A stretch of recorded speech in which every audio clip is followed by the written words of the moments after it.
your best strokes gained tee to green since 2019. How good did it feel? Was it? Yeah. I only hit 5 fairways. There you go. Good Take approach. that, traditionalists. Yeah, it was better. The one thing that I was really happy about coming in here this week was my iron play. Felt like I really found something last week. And it maybe didn't show. I didn't get a chance to show it yesterday because I wasn't playing from the fairway very much. But today, just having some more opportunities to hit good iron shots and give myself birdie chances, I was able to show that a bit today, and it was nice. Played the par threes well. Had some really good shots into the par threes, and that's something that I haven't been doing for the last few months. So that was nice to see. You just told her about trying to commit to the cut with the driver. When did that decision happen? Was it like looking at the numbers, or just more? That's the most consistent shot that I hit with the driver. I think these modern drivers nowadays, it's harder to turn them over than it used to be. So I've had to adjust, and I can't hit that big slinging draw that I used to hit. I mean, that was my bread and butter. I'd aim it down the middle of the fairway. I know if I made my normal swing, it would start on the right edge of the fairway and it would draw back to the middle. It just doesn't quite happen anymore. So it's just being able to, and that's why I've played most of my life. So it's committing to seeing a different way to hit tee shots, and it's taken a while to get used to. When did you realize it? It's been for a while. It's probably been for the last couple of years. Probably I've definitely noticed that the ball flight in the driver is more neutral, and I just can't turn it over quite as much. So I just have to commit to aiming down the left side and trusting that it's going to come back. Whatever you're working on with Pete, where is the balance of technique and coming out? So I think it is, you work on technique when you're at home, but then the feelings that you have to be playable. And I think that's been the big thing with me.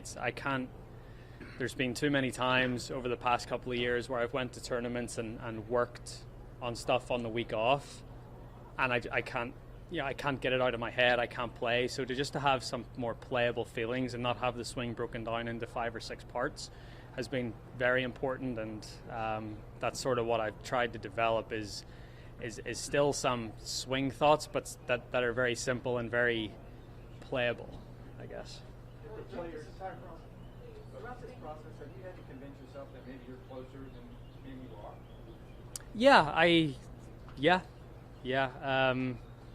But golf is, when you're playing bad, you feel so far away, and when you're playing good, you always think to yourself, how did I feel like I was so far away? Then it's such fine margins, especially out here when you've the difference between a good tee shot and an average tee shot is probably one shot. Like even on 18 today, I felt like I had a really good drive. It ends up in the bunker in the face, and I'm having to get up and down from 75 yards for par.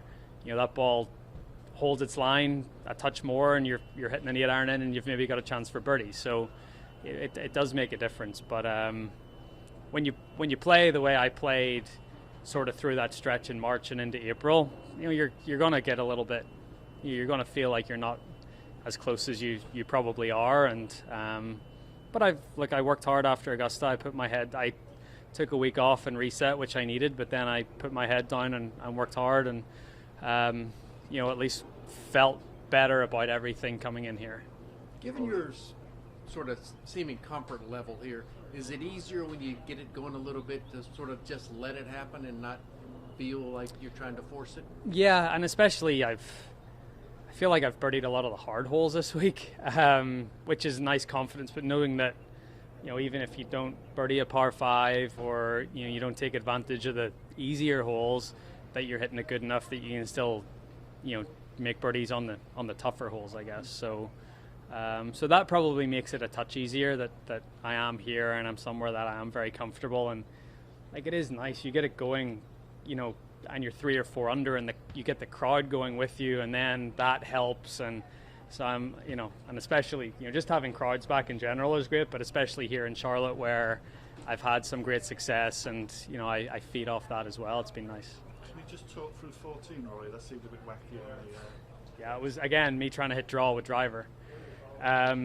I should have probably just hit 3-wood like I hit yesterday, but it was back into the wind a bit more, and I felt like I wasn't able to get 3-wood up close to the green.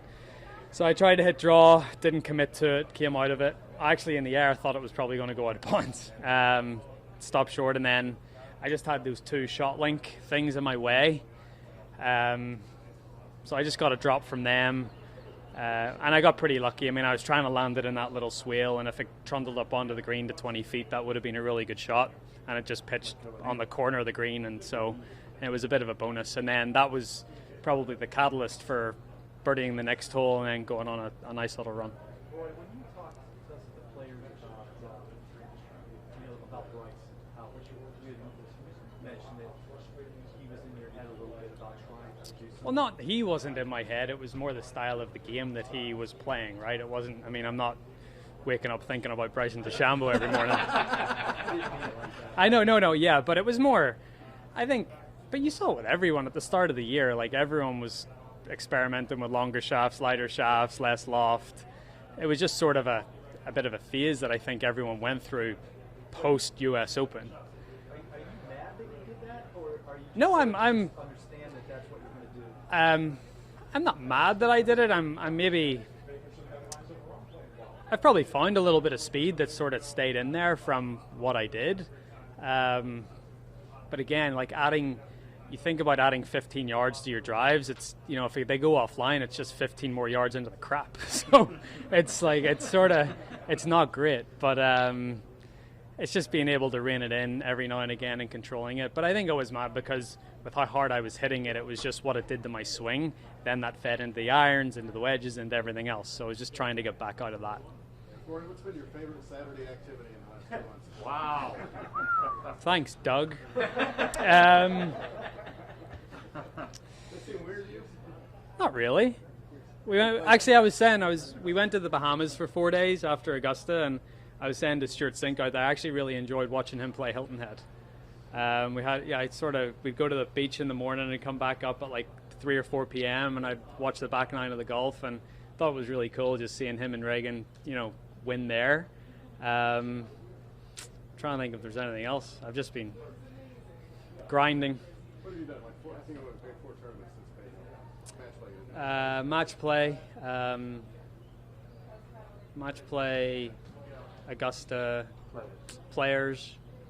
I don't know. I mean, I don't know. I really don't know. I will, yeah. I'm going to put it in the GPS in the car. Quail Hollow Club, yes, I'm going to be here. So. Rory, did anyone approach you about Seminoles with the GB9 instead of Jersey to walk Not really. Actually, I had dinner with Nathaniel Crosby a couple of Fridays. Actually, there you go. Went to a dinner party a couple of weekends ago with the U.S. Walker Cup captain. But not really. I played Seminole with my dad last week, and it was in really good condition. And you know, I heard a few of the boys are struggling with food poisoning at the minute, so hopefully they all get over that. But yeah, I think it's a wonderful experience. I mean, I look back on, even though we didn't win, it was a great experience. It was great to be a part of, and Seminole's a pretty good place to play a Walker Cup. All right, thanks, Rory. Thank you.